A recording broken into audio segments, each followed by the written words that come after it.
Olá, boa noite. O repórter Canção Nova está no ar. E hoje a gente vai entender melhor sobre o TEA, que é o transtorno do espectro autista. Vamos descobrir os sintomas do autismo, os direitos garantidos por lei e como as famílias lidam com o diagnóstico. Conheça ainda a história de um jovem autista que, além de cursar a faculdade, já está conquistando espaço e reconhecimento profissional. E tem mais, o sonho de uma criança que quer virar jogador de futebol.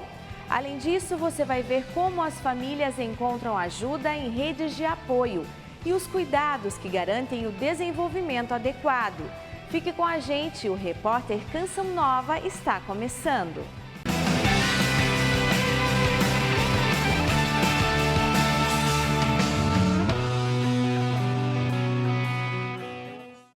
No primeiro capítulo dessa história, vamos entender os diagnósticos do autismo, os direitos garantidos por lei e os tratamentos.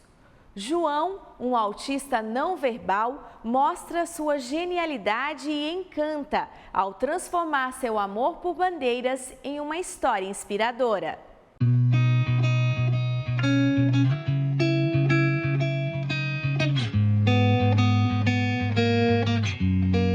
A Organização Mundial da Saúde estima que existam mais de 70 milhões de pessoas com transtorno do espectro autista no planeta, ou seja, uma em cada 100 crianças. O diagnóstico não é feito por exames de sangue, imagem ou eletroencefalograma, sendo necessário uma observação direta do comportamento do paciente. O autismo é uma condição que afeta o desenvolvimento da criança. Então ela pode se manifestar desde o intraútero, né, até o momento da criança no nascimento. A mãe pode perceber alguns sintomas de baixo contato visual, até mesmo no momento da amamentação. E pode ser observado também até os 3 anos de idade. Segundo o DSM-5, onde tem os critérios que a gente faz o diagnóstico, até os 5 anos. Mas essa idade já está sendo revisada, porque a maioria dos sintomas, dos diagnósticos ocorrem, as manifestações ocorrem antes dos 3 anos. Então, até os 3 anos, o que é mais importante observar é a questão da interação, da linguagem e de comportamentos, né, os comportamentos que a gente chama de típicos de uma criança daquela faixa etária. Então, tem diagnóstico já que as mães já observam na questão do contato visual desde a amamentação. É um pouco cedo, o cérebro está sempre em desenvolvimento, mas é um sinal de alerta. Pode ser talvez o sinal de alerta mais precoce que existe, é a questão do contato visual durante o aleitamento materno. Do ponto de vista neurológico, a gente tem as podas neuronais, né? A poda neuronal é um mecanismo que é a mais aceito que explica, né, o surgimento de sintomas do autismo, mas a poda neuronal acontece a vida inteira. E mais, do ponto de vista mais intenso, né, na volta do 1º ano de idade, depois dos 5 e no final da adolescência.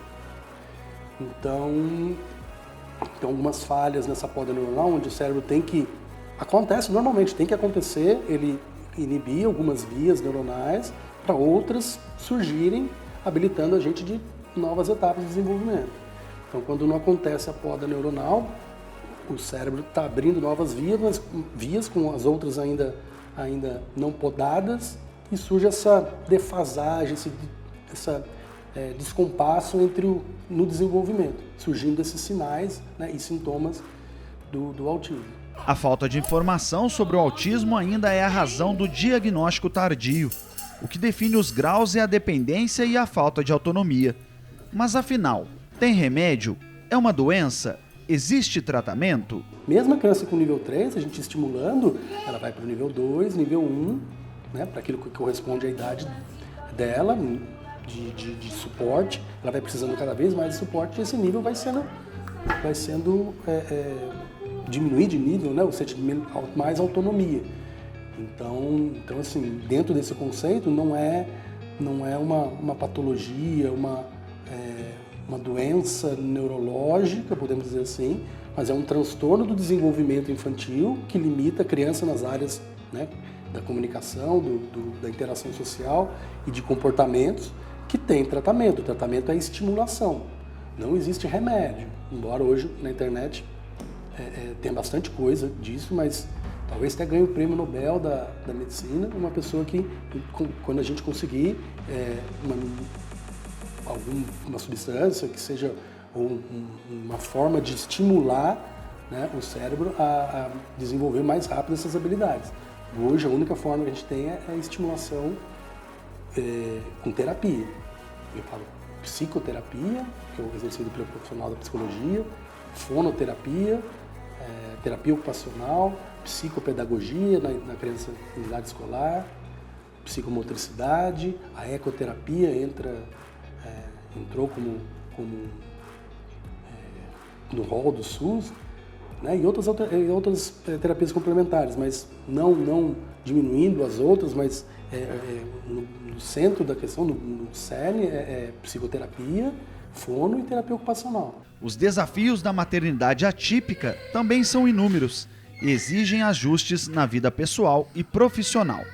Alguns direitos são garantidos conforme a legislação brasileira. No Brasil, a lei mais importante é a Lei Berenice Piana, que considera o autismo como uma deficiência, ou seja, todos os direitos que vão para as pessoas portadoras de deficiência se enquadram também para os autistas, né? Como, por exemplo, o que é mais divulgado, que as pessoas mais falam, é o BPC, LOAS, que é um benefício assistencial concedido para os portadores de deficiência e também para quem tem baixa renda e para os idosos. Então, nesse caso, quem possui o autismo tem direito a esse benefício, desde que cumpra o requisito da renda baixa também, né? Além disso, tem também a isenção de impostos para as pessoas que vão adquirir veículos adaptados. Tem também a questão dos programas habitacionais, elas têm preferência nos programas habitacionais. Tem a questão da saúde, né, que tem que ser assegurada. A questão das terapias, que tem que ser pagas tem que ser concedidas para elas, né, porque elas precisam.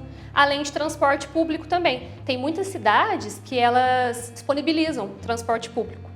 Agora, em relação às famílias, que o senhor me perguntou, por exemplo, os pais e as mães, né, de quem possui, eles conseguem uma redução da carga horária. Os servidores públicos, eles podem ter uma redução de 20% a 50% da carga horária no serviço.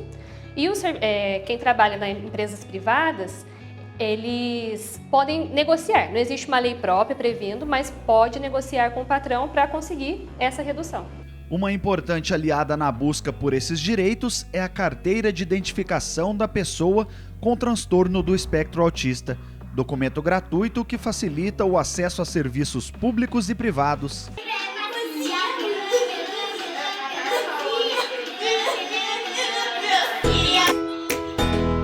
O TEA tem maior proporção em meninos do que em meninas.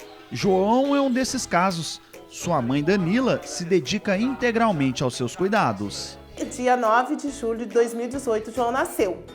Sendo assim, nós fomos cuidando dele com muito amor, uma criança super desejada, e o tempo foi passando, fui observando que tinha alguma coisa ali que não estava se encaixando.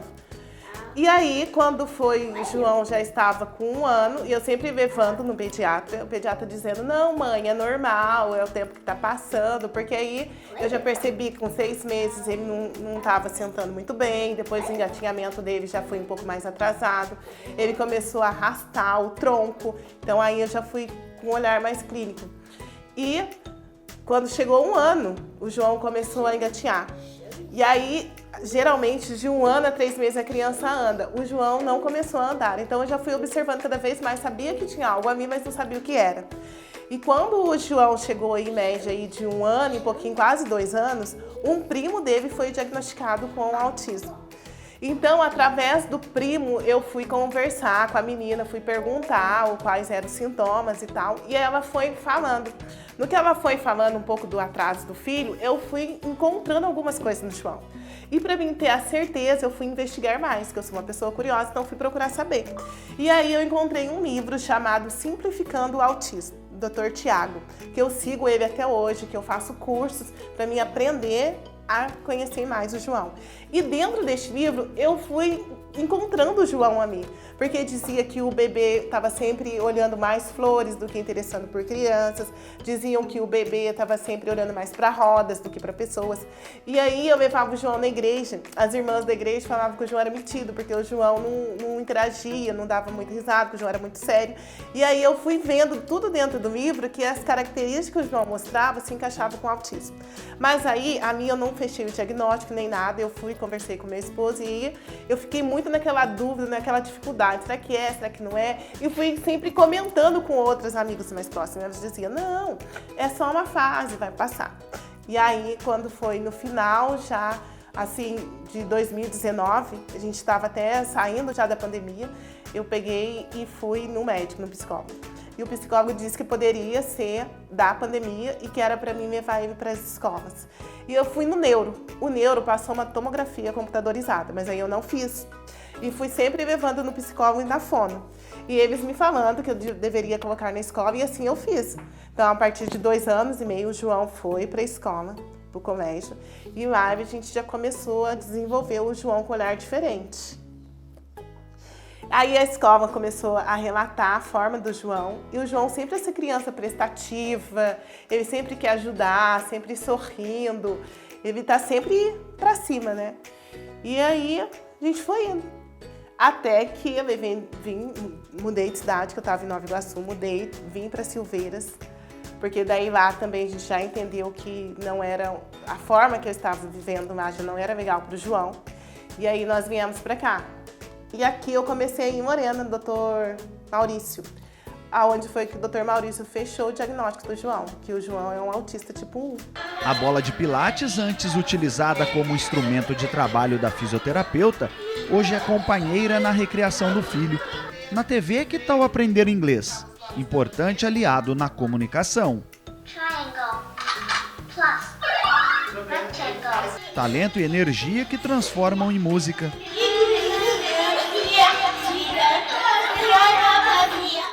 Você sabe quantos países existem no mundo? O João conhece a bandeira da maioria deles. Além de desenhá-las, faz questão de nos mostrar o quanto é inteligente. Para a família, a forma de respeitar a diferença também passa pela necessidade de se especializar. Até então a gente estava cuidando do João de uma forma normal, mas aí quando a gente percebeu que ele não falava, ele não tinha o comando verbal, ele sempre puxava a mão, levava até a geladeira, puxava a mão para fazer algo, então já foi aí que a gente já percebeu, bom, é uma criança diferente. E a partir do momento que eu comecei a ir no médico, eu comecei a pesquisar mais, a internet, que me ajudou bastante, foi onde também eu fui aprendendo. Não, realmente, o autista, ele é diferente. Daí eu falei, não, bom, já que ele é diferente, então eu vou aprender a forma diferente. E aí foi aonde a devida profissão também me ajudou, né, a entrar ainda mais aí neste mundo. Então, o que mudou pra gente? Mudou a forma do conhecimento, porque aí eu tive que abranger ainda mais os meus conhecimentos. Mudou a forma de lidar com o João, porque até então pra gente era uma birra, era uma preguiça, algo assim. E hoje a gente sabe que não é. E mudou também a forma de entender e respeitar o João. Porque aí deixamos de ir em festas, deixamos de frequentar lugares barulhentos e tudo mais.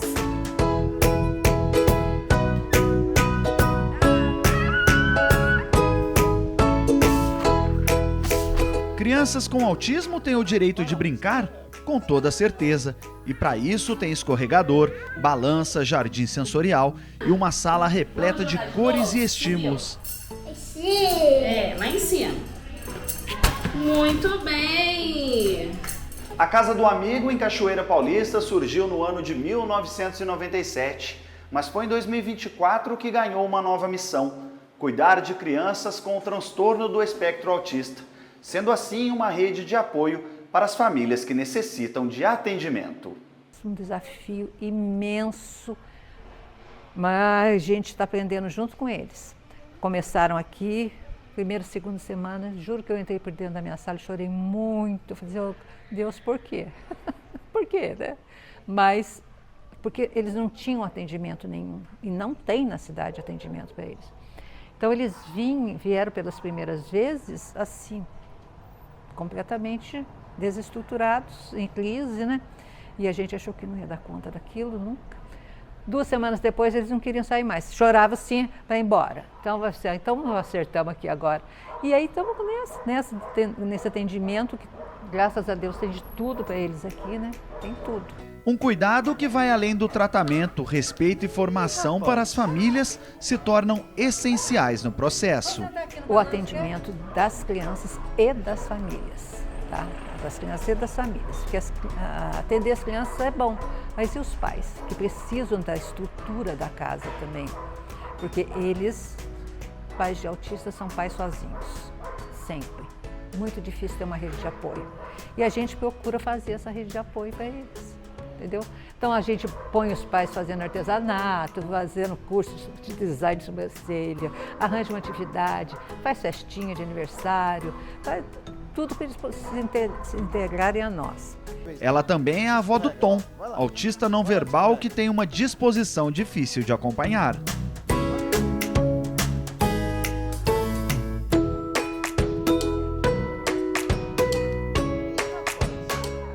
Atualmente, o local atende gratuitamente mais de 40 crianças com idade entre 3 e 14 anos. A equipe multidisciplinar é composta por psicólogos, psicopedagogos, fonoaudiólogos, fisioterapeutas, terapeutas ocupacionais e educadores físicos. Missão concedida após a aposentadoria e que ressignificou o sentido de amar incondicionalmente.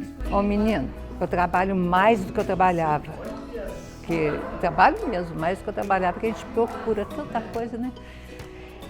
Com referência à fé, quem olha uma criança dessa vai dizer o quê? Bom dia. Vai dizer o quê? Eles são um pedaço de Deus na nossa vida, não é? É isso que vale a pena. Cada carinha dessa aí é um pedacinho que Deus está colocando na nossa vida. Vamos fazer o quebra-cabeça dele, ué. Vamos trabalhar assim.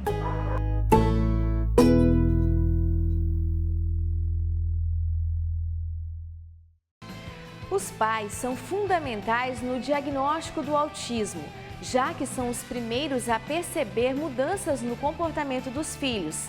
A seguir, vamos ver a história de uma mulher que encarou como missão de Deus ser mãe de uma criança autista.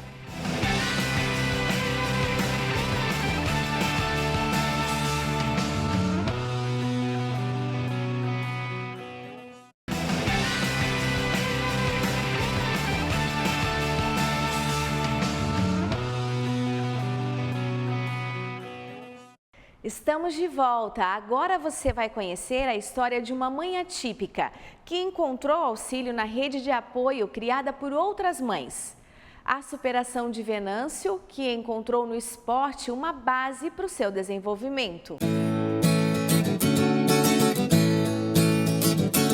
Olá, pessoal! Bem-vindo! Bem-vindo à nossa terra! Vamos lá!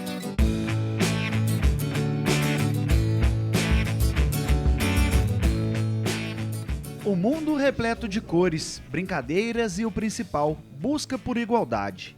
Por meio da terapia adaptativa, a Associação dos Pais dos Autistas de Jacareí, fundada em 2012, tem o propósito de oferecer autonomia e independência para as crianças. Se a gente consegue fazer essa criança ter uma vida independente, que aqui a gente tem um projeto chamado AVD, que é Atividade de Vida Diária. A gente ensina desde ele pegar um copo, beber uma água, ir no banheiro sozinho. Fazemos o desfraude e a gente trabalha essa mãe também para que ela dê continuidade em casa e a professora na outra ponta. Então a gente faz um trio aqui, a PAJAC, a escola e a família.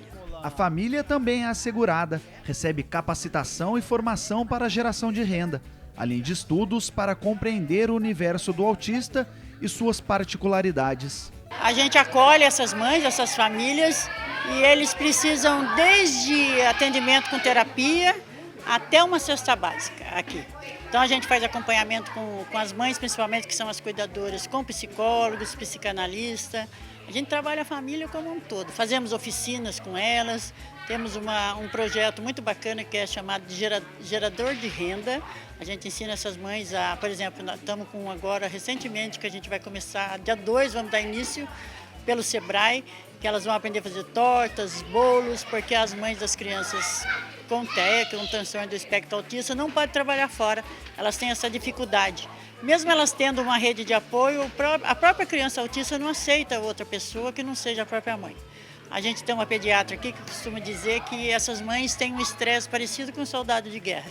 Elas ficam 24 horas com essa criança e leva na terapia, e leva na escola, e vem, vai para a JAC, então a gente dá esse apoio. Temos também, a gente conversa muito com ela sobre os direitos que ela tem quando tem uma criança especial em casa, uma criança com deficiência, que é o benefício de prestação continuada, que é um BPC. A gente faz um encaminhamento, eu enquanto assistente social, nós temos também alguns advogados que são voluntários desse projeto, e eles fazem esse encaminhamento e fazem com que chegue até o INSS e elas tenham esse benefício. Ângela tem um coração repleto de compaixão e amor. André tem deficiência mental e Brendo está no espectro autista. Apesar dos desafios, assumiu a missão concedida por Deus e se tornou uma mãe atípica. Quando o Brendo chegou, né, a vida mudou completamente, né, que a gente... ser mãe é muito mais desafiador do que eu imaginava, mas ele me transformou, né, numa pessoa melhor, uma pessoa de mais fé. Ele era uma criança que não tinha expectativa de andar e que nem vocês filmaram ele correndo, fugindo de casa. Então ele dá muito trabalho, mas assim, cada vez que eu vejo ele correndo eu lembro que ele não podia nem andar e hoje ele até pula, né? Então, ser mãe de uma criança com deficiência tem os seus desafios, mas também tem os milagres de todos os dias. E é muito bom você fazer parte desse milagre, né? Você fazer parte dessas pecinhas, né, do autismo, a gente fazer parte de uma dessas peças, né? Por aqui aprendem por meio de um ambiente lúdico e contam com voluntários dispostos a trazer a leveza que a vida precisa, além de atenção e amor ao ensinar. Primeiramente, o nosso trabalho aqui envolve o quê? Despertar o potencial dessas crianças, o melhor delas. Tipo, o dia a dia, como conviver em casa, como trabalhar, se organizar, cuidar do ambiente, cuidar dele mesmo. E a gente sabe que essas crianças têm um senso a mais consideradas crianças normais, tá? Então esse trabalho aqui envolve coordenação motora, psicomotricidade, envolve todo o trabalho de alfabetização. Nós aqui trabalhamos em cima do método montessoriano, que é um método já todo preparado para atuar com crianças com várias dificuldades que elas apresentam. Pode ser autista, síndrome Down, TTAH e assim por diante. Então é um método que começa na alfabetização, é trabalhado pela fonética, ao som, né? Sabemos que a maioria das escolas, tanto estadual como municipal, trabalha primeiro o nome da letra, o símbolo da letra, mas não trabalha o som, né? Então é importante. E ao mesmo tempo, esse trabalho é orientado pelos pais. Então tudo que fazemos aqui, a gente orienta os pais de dar continuidade em casa. O simples servir a mesa, o simples segurar uma jarra, virar um suco num copo, ter o equilíbrio. Então é onde a gente trabalha na aula de ninho. Ali a criança vai se conhecendo, vai ter o equilíbrio dela, vai olhando o pé, vai vendo como que faz os movimentos, vai se percebendo que ela é capaz de segurar, de levar até a boca, é capaz de entrar num ambiente e se dar bem, sem gritar, sem espantar, sem apegar com... Não, é educação. É uma educação voltada para si próprio. E para isso leva mais tempo, porque é formação de hábito. Tem que criar um hábito de como caminhar, de como se vestir, de como tomar seu banho, de como comer. E quem convive com a criança tem que ter essa preocupação, esse senso, que aqui é apenas um corpinho, mas ali dentro tem um ser com um potencial muito grande, com vontade de se expressar, de falar, de cantar, de participar, de interagir com todos dentro da sociedade. Então esse é o nosso papel, simples assim. Crianças que se desafiam nos aspectos sensoriais, comportamentais e sociais e se superam com bondade, companheirismo e oportunidades. Sempre buscando ajudá-la a entender esse mundo que nós estamos, que é o mundo das formas, o mundo da competição, mas não que necessariamente ela tenha que ser um competidor. Tá? Se a gente quer um mundo melhor, então esses que estão chegando, a gente tem que buscar o melhor para que eles possam amanhã. Quem pode dizer se essa criança de autista agora não vai, de alguma forma, mesmo que seja uma atividade a mais simples possível, ela não vai atuar em algum lugar ou com alguém, que ela possa ser a melhor, que ela possa ser íntegra naquilo que ela fizer. Então isso que é importante, além das coisas que a gente vê, que ela seja melhor no sentir e no agir. Eles se desenvolvem por meio de brincadeiras, estímulos que partem do princípio básico para uma melhor qualidade de vida: andar, falar, se divertir, desafios superados com criatividade. São pequenos avanços dia a dia que no todo são grandes avanços, né? Por exemplo, o Brendo ele não aceitava se alimentar, só aceitava líquido e pastoso. E aí, às vezes eu chorava, achando que ele não quer comer. E aí, a primeira vez que ele aceitou comer foi uma fogaça na rua. Eu até chorei. Nossa, a primeira vez ele está comendo. E hoje em dia ele aceita comer de tudo. Nem, ele não falava nada, né? Hoje em dia ele fala com dificuldade, mas ele fala um pouquinho. Por mais que tenham muitas coisas ainda, né, para ele alcançar, eu, às vezes eu até falo para terapeutas, eu já estou muito feliz com o que a gente conseguiu até hoje, e então agora tudo que vier é só agradecer, porque já é muito mais do que eu imaginava.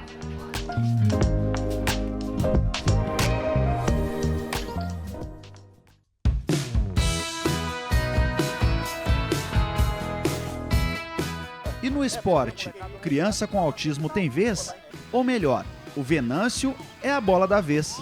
Um dos primeiros diagnósticos dele foi o TDAH, que é o transtorno de déficit de atenção e hiperatividade, por ele não parar. E foi onde nós também começamos a procurar o esporte, porque eu juntava ele com o irmão, a gente não estava dando conta da energia dos dois. Aí eles foram fazer atletismo, porque ele também começou ali a apresentar a questão da individualidade. Ele não gostava de contato, não gosta até hoje de contato físico. E nisso ele começou a questão do hiperfoco em bola. Aí levamos para o futebol. A princípio não deu certo. Por quê? Porque ele foi direto para a linha, o pessoal vinha pegar a bola e ele brigava com os meninos porque na cabecinha dele iam bater nele para tomar a bola. Aí sentamos, explicamos e começamos a mostrar alguns vídeos. Ele ficou um dia inteiro assistindo o vídeo e falou: mamãe, eu quero aquilo, quero ser goleiro. E ele começou a se destacar nesse quesito no gol. Então nós procuramos onde pudesse treinar ele, porque também precisava da questão da coordenação motora, porque tem algumas falhas ainda para a gente poder trabalhar. Então nós viemos para cá para poder fazer esse treino. E ele também treina o coletivo, onde ele participa de campeonatos. No caso das crianças com transtorno do espectro autista, o esporte ganha ainda maior relevância, estimulando o cérebro e as atividades motoras, capacitando e orientando para a interação social. Cara, o Venâncio foi uma grata surpresa aqui pra gente, quando os pais dele trouxeram ele aqui pra gente, falou dessa parte do autismo. Eu fiquei feliz pra caramba, eu falei, nossa, pode trazer que aqui ele vai ser muito bem acolhido. Aqui comigo não tem distinção nenhuma, ele treina igual todo mundo, a mesma cobrança é igual e ele faz tudo perfeitamente, né? Tudo que a gente pede ele faz, isso é muito bom, trabalha bastante o cognitivo, a parte física, o mental, então eu trabalho a parte física, que são as quedas, os zigue-zague, os volumes de bola, e a gente tem o cognitivo, que a gente trabalha a parte de pratinhos, que muda as cores, tomada de decisão rápida, isso ajuda muito no desenvolvimento não só dele, mas de todos os atletas. O futuro goleiro tem uma rotina intensa de treinamentos e compartilha os desafios com os amigos. O professor, por outro lado, precisou se adaptar em sinal de respeito ao seu mais novo aluno. Eu me especializei, fiz os cursos especializados na área. Hoje eu também trabalho com o pessoal do Síndrome de Down, que é o ADAPT, né? Que agora nesse dia 17 inicia o Campeonato Brasileiro, eu sou um dos professores do Brasileiro Futsal Down, então me especializei nessa área, estudei bastante para aprimorar, porque assim, o esporte é universal, é para todos, então a gente não pode limitar a um certo nível de intelectual ou físico. Não, a gente tem que atender todo mundo. Então eu procurei me especializar nessa área para estar servindo bem. Você pode trabalhar em qualquer área, mas você aceitar uma pessoa diferente ou diferente é mais difícil. E ele faz isso de uma forma brilhante que encantou todos nós. Eu falo até em casa que eu estou mais feliz agora ensinando de quando eu jogava como profissional. Eu tive experiência, joguei em clube grande, joguei em estádio lotado, fui campeão de estaduais, joguei fora do país, cara, e eu estou muito feliz agora. Cara, é gratificante eu chegar num campo aqui, 2h30 da tarde, um sol quente pra caramba, eu ter bastante goleiro querendo treinar, mandando mensagem, perguntando, ei tio, vai ter treino? Eles mandando mensagem, postando vídeo, me marcando de agradecimento, cara, isso pra mim não tem preço. Eu falo que na parte do esporte profissional eu tô vivendo minha melhor fase, cara, como pessoa e como profissional. E agora, sendo professor, podendo ensinar um pouco que eu aprendi, né, pros meus alunos. Já o Venâncio, a cada nova defesa, rebate para escanteio as dificuldades, o preconceito e serve de exemplo para quem tem sonhos a realizar. Mostra que não existe impossível para quem se empenha e que o esporte vai além das 4 linhas.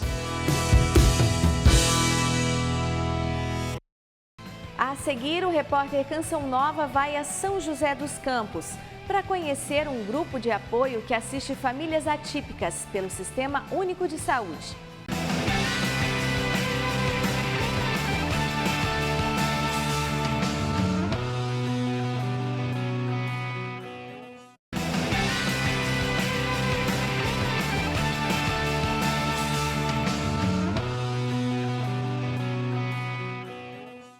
No último bloco do nosso programa, vamos acompanhar relatos de famílias que, através do grupo de apoio ao autismo, encontraram o apoio e a assistência que precisavam. E um jovem jornalista que tem buscado seu espaço no mercado de trabalho. Na vida do Matheus, o diagnóstico do autismo aconteceu tardiamente. Entre idas e vindas ao hospital, a infância foi marcada por adversidades e cirurgias. O Matheus, ele descobriu o autismo mesmo depois da fase adulta. 5 anos para 6 anos que lá vai que descobriu, que deu o diagnóstico certinho. Mas, na verdade, o Matheus veio... Quando ele nasceu, já era diferente de outras crianças. Não conseguia... Não era qualquer coisa que comia, não conseguia beber leite, sugar o peito e nem mamadeira. Veio a fase de ir pro prézinho. No prézinho ele dava show. Era uma belezinha para sair de casa, mas chegava lá, ele queria voltar, não aceitava o ambiente. Mas antes, com 5 anos também, descobri que eu era deficiente auditivo, então eu só ouvia 10% e 15%. Aí por isso que na escola também, no prézinho, eu tocava e não gostava de ficar. Tocava nas crianças, as crianças tinham medo dele, que ele era magrinho, mas ele tinha, sabe, as crianças achavam que ele ia para bater, grudar. Aí a professora recusou ele, aí pegou ele, tive que mudar ele de horário, ele estudava de manhã, foi para tarde. Aí a professora virou para mim da tarde e falou assim, mãe, preciso falar com você. O Matheus está fazendo algum tratamento? Eu falei, só passa no pediatra. Então, precisa levar ele na pediatra e pedir para passar. Ele não, para mim, ele não escuta. Sempre tinha um médico que desenganava ele para nós. Chegava, ia parar no hospital e falava, ele não dá muita esperança não, porque ele está muito fraco e não está desenvolvendo nada, mano. Aí eu falei, não, mas tem que ter uma solução. E eu sempre naquele pensamento que um dia ele ia me dar muita alegria, sabe? Na fase adulta se aprofundou no assunto. O motivo? Não demonstrar suas fragilidades. Eu aprendi que eu não tinha que falar. Aprendi que eu tinha que esconder isso, que isso daí ia atrapalhar minha vida pessoal, minha vida profissional. Eu não ia conseguir. Então eu fui aprendendo, né, a forma igual a minha mãe falou assim, de não tratar com um deficiente, né, é muito importante. Mas a minha mãe e meus pais, por não ter conhecimento, e naquela época também não tinha conhecimento, porque você falava assim, seu filho é deficiente, né, seu filho tem TDAH, seu filho é intelectual. Tá, mas o que faz? não tinha uma forma de falar assim, entre isso, como hoje. Por exemplo, o autismo, esse ano faz 10 anos que é comprovado, né? Tipo, tem a lei que existe o autismo. Então é uma coisa muito recente, vamos se dizer. E através do jornalismo eu comecei a estudar e eu tenho alguns superfocos. E eu comecei a ter muitos superfocos sobre isso. Então eu comecei a me aprofundar em pesquisas, em coisas sobre isso. E aí isso eu comecei a aplicar. E aí um dia a minha psicóloga falou assim, caramba, Matheus, nunca imaginei que você ia querer se aprofundar para entender, para você não mostrar isso, a sua deficiência. E aí ela falou assim, quando ela me entregou o laudo recente, ela comparou com o antigo, ela falou assim, Matheus, você tinha autismo grau 2. É que antigamente não se falava, não existia graus. Então, tipo, naquela época, para ser considerado autismo, tinha que ser grau 3, um grau muito severo. Acordar cedo, tomar café e se preparar para mais um dia de trabalho. A rotina de muitos também é do Matheus, diagnosticado com espectro autista. O jovem está se formando na faculdade e já atua na área escolhida. Aqui eu entro às 9 horas, né? E aí eu já venho direto, bato meu ponto no segundo andar e venho aqui pro primeiro e já começo a fazer a redação. Eu já chego bem corrido porque eu faço previsão do tempo. Então eu tenho, entre as 9 eu tenho entrega até as 10, a previsão do tempo e o PAT. Eu gasto aí para fazer tudo isso daí 1 hora. A produção tem que fazer no dia, então a pauta eu faço até 9h30, aí 9h30 eu saio para gravar a previsão do tempo e o PAT, só o off, né? E aí depois eu já começo a pegar a demanda das pautas, aí pego o stand ou matéria mesmo. A paixão pelo telejornalismo e a dedicação superam as dificuldades encontradas pelo caminho. Estar incluído na sociedade é uma forma de lutar contra o preconceito. Eu sempre fui muito aprendiz, muito oprimido, né? Esconder de mim isso. Então, tipo, eu não falava, eu tinha medo, já perdi emprego, estar trabalhando e ser mandado embora porque descobriu que eu tinha essa deficiência, tinha TDAH e tinha autismo. Então, é bem difícil. E para mim estar aqui num lugar que não tem essa separação, vamos dizer assim, para mim é muito importante e, tipo, gratificante. No ambiente de trabalho, essa história mudou e também contagiou aqueles que estão ao seu lado nesta jornada. Que o Matheus foi um desafio pra gente, mas ao mesmo tempo um aprendizado, sabe? Porque é um desafio que a gente sempre se questiona. A gente está apto e pronto para acolher, para saber ensinar da maneira certa, para saber como agir e lidar em determinadas situações. Eu acho que ainda existe um muro muito grande, né? Quando a gente fala ou pessoa com autismo ou pessoa com deficiência. Mas o aprendizado, porque ele também mostrou pra gente que às vezes é muito mais fácil do que a gente imagina, que a gente não precisa de tantos dedos, né? Que a gente pode conversar de igual para igual e que às vezes a limitação está muito mais no que a gente imagina do outro, do que o outro pode passar pra gente. Ele tem demonstrado no dia a dia inúmeras funcionalidades que a gente fala. Se a gente deixar, o Matheus, ele não quer ser estagiário, ele quer ser jornalista, ele quer gravar todas as matérias, ele quer fazer todas as pautas, e aqui a gente tem que fazer o contrário, a gente fala, calma, Matheus, não precisa de tanto, mas assim, se a gente parar para pensar, a gente se questiona, né? Onde está essa limitação que muitos falam, né? E é muito legal para a gente ter essa outra visão.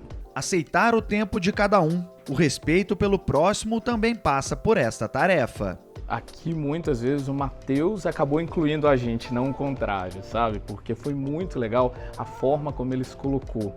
Ele não teve vergonha de assumir, né, a questão dele, que é o autismo. E a partir daí, a gente foi entendendo como trabalhar isso com ele da melhor forma possível. A melhor maneira de dialogar, a melhor maneira de entender uma demanda, de entender certas dificuldades. E a partir daí, a gente vai, aquilo que fala, a gente vai aprendendo, vivendo e convivendo. Eu acho que a gente ter esse contato muito próximo muda a nossa perspectiva, porque muitas vezes a gente vê de longe. E ver de longe a gente tem inúmeras questões, a gente está apto, a gente está pronto. E aqui, não, a gente foi convivendo, conversando e aos poucos trazendo o Matheus uma rotina de trabalho funcional mesmo. A gente tem que cobrar a maneira dele, obviamente, entendendo o quanto ele consegue entregar, mas nunca negando o serviço e o papel dele aqui como estagiário de jornalismo. Na tarde desta quarta-feira, o tempo seguirá quente e sem muitas nuvens no céu. E a cada oportunidade, o jovem repleto de sonhos prova que é permitido vivê-los, mesmo quando lhe dão impossibilidades.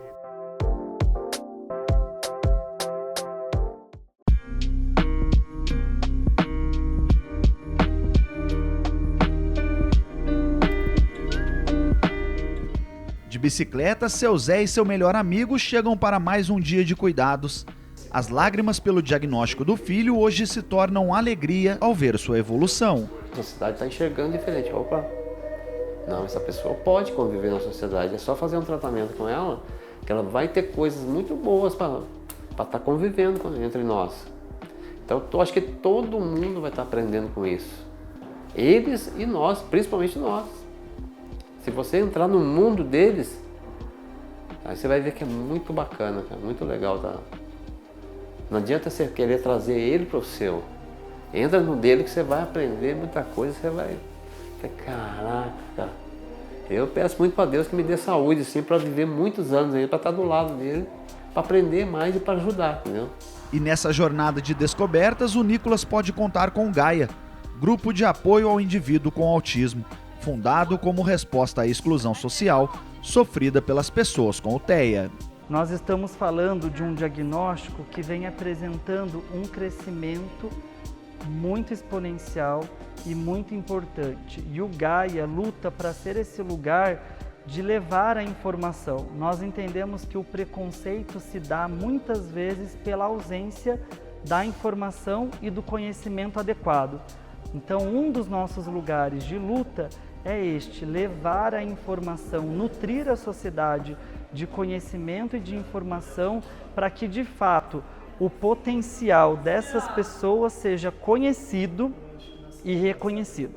Aí sim nós podemos falar que a inclusão vai ser bem sucedida. Não tem como incluir o que você não conhece, o que você não reconhece. O espectro, ele traz diversas incapacidades, infuncionalidades, e aí a gente entra no treino dessas habilidades, principalmente no que se relaciona às atividades de vida diária, o comer, o vestir, a higiene, ir ao banheiro e também nas suas funções sensoriais, porque o TEA, ele traz consigo, a maioria das crianças com TEA, elas têm disfunções sensoriais, né? Seja hipo, seja hiper, respostas, e a terapia ocupacional ela se encaixa, né, nesse contexto.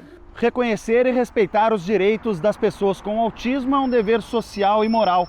A inclusão é fundamental para combater o preconceito, promovendo a valorização e o respeito humano. O atendimento com a criança com TEA, né, com transtorno do espectro do autismo, ele tem que ser concomitante com a família, né? É muito importante que a família faça parte desse cuidado, né? Então aqui no Gaia a gente tem espaços de atendimento à família em grupo e a gente também faz uma escuta individual com essas famílias, acho que primeiramente para acolhê-los.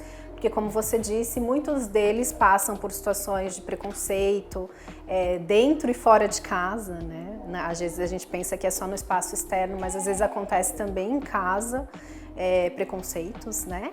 Então, a primeira coisa é o acolhimento. Num segundo momento, é a gente também apoiar essa família no manejo com essa criança. Então, aqui eu trabalho muito com as expressões das emoções.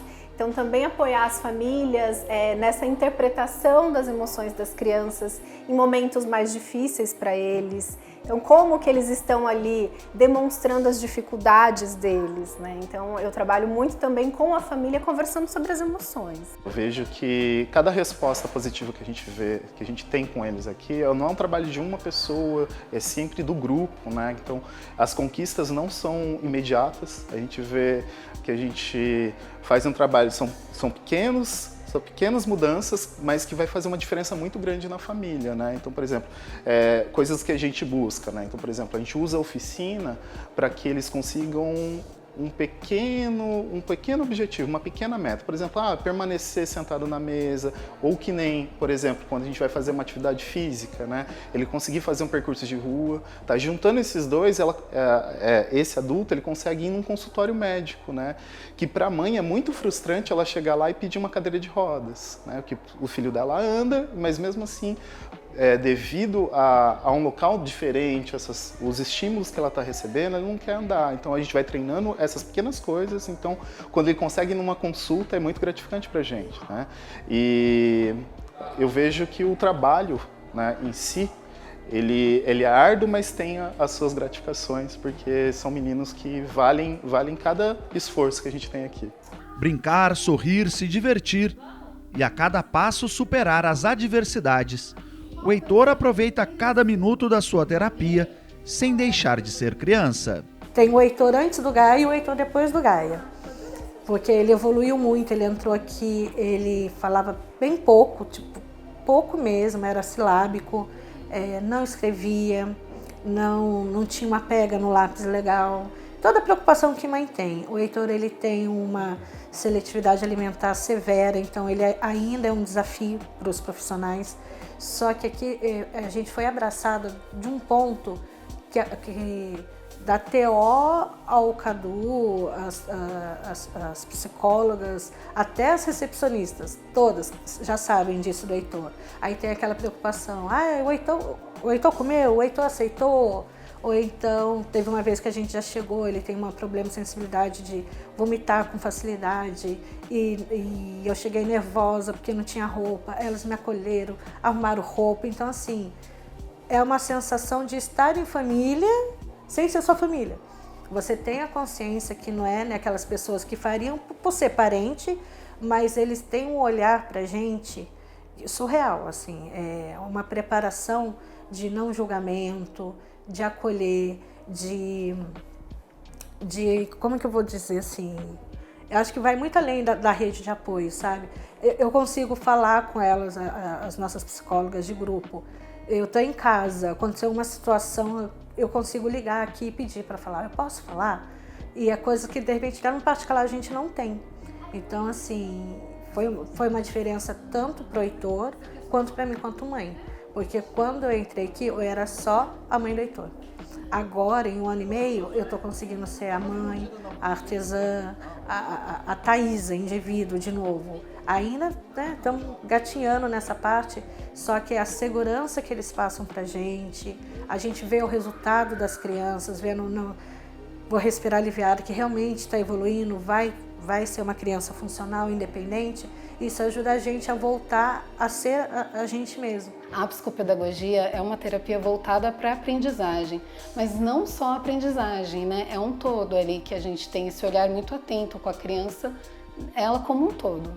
Temos aqui um plano terapêutico singular, que chamamos de PTS. E nesse documento, nós colocamos tudo que essa criança precisa avançar dentro da realidade, dentro da idade dela, né? Do que é esperado para a idade dela. E não faço isso sozinha. Nós temos toda uma equipe com fono, TO, psicólogo, que daí compomos esse material para poder trabalhar as habilidades dessa criança de forma singular, atenta, com um olhar muito atento a ela mesmo. Atuação fundamentada em 4 frentes: assistência, educação, saúde e difusão cultural, criando condições favoráveis para o propósito de viabilizar o desenvolvimento. Enquanto fono, eu trabalho com elas mais o desenvolvimento da linguagem e da comunicação. Então, o que a gente faz? Eu trabalho a parte toda funcional da motricidade oral, né? Que precisa ser trabalhada. Aí a gente estimula a fala, a imitação de voz, trabalha a música. E com as crianças que não falam, a gente cria outras estratégias para que elas possam desenvolver a comunicação de uma forma funcional.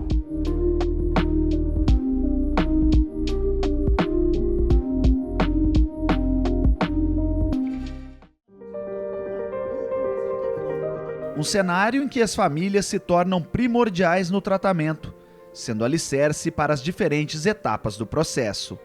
E sobra tempo até para a Dona Maria, mãe do Éder, recuperar com entusiasmo o que deixou para trás. No começo eu chorava muito Eu sou depressiva, porque eu tive depressão mesmo, que ele dava muito trabalho, né? Mas hoje eu falo, eu sou privilegiada. Eu acho que Deus me deu um presente. Então, eu acho que meu filho, ele é um presente de Deus que Deus me deu. Eu não posso reclamar de nada. Eu não reclamo de nada. Eu sou feliz com o pouco que eu tenho, eu sou muito feliz. E sou feliz com ele também, porque ele é meu companheiro, meu amigo, de toda hora, né? Histórias que representam as doações e desafios superados com fé e gratidão a Deus. Caranguejo, peixe? Peixe é?